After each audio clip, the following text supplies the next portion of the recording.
Hey guys, this is Carrie, and in this video we're doing homework number 5.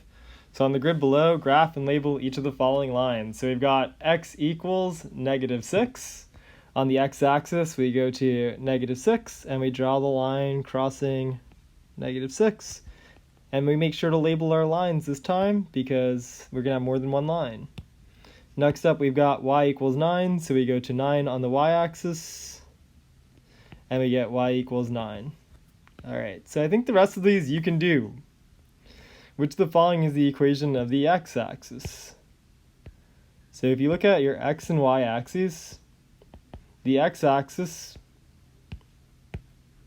is a line that crosses the y-axis at y equals 0. So we talked about another proof of this in class, which is useful to have in mind, which is if you look at any point on this line, the y-coordinate of that point is 0.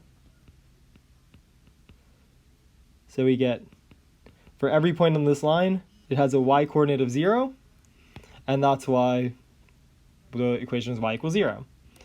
Similarly, the equation of the y-axis, the y-axis is a line that crosses the x-axis at 0, so that's the equation of the y-axis.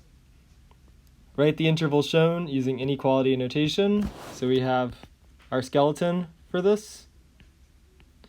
Because these are x values, it will be x in the middle. We're going from -3 to 2, including -3.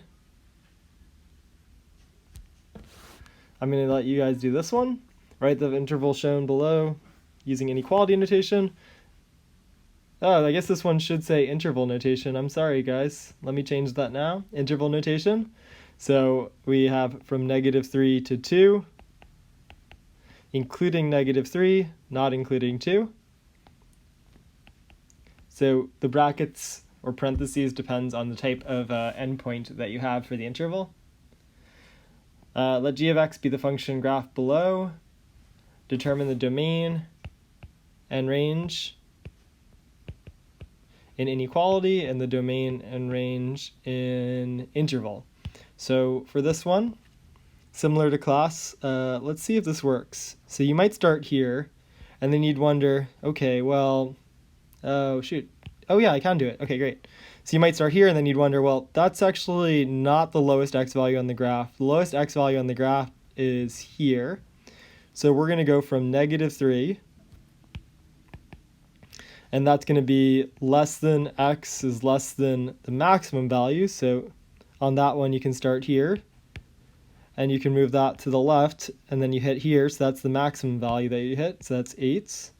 And these are both going to be less than or equal to because you actually hit both of them. So you can actually do the same thing with your domain. So for your domain here, and with your range, I'm going to skip to part B. For the range, you can start up above, and that's going to miss the key values as well.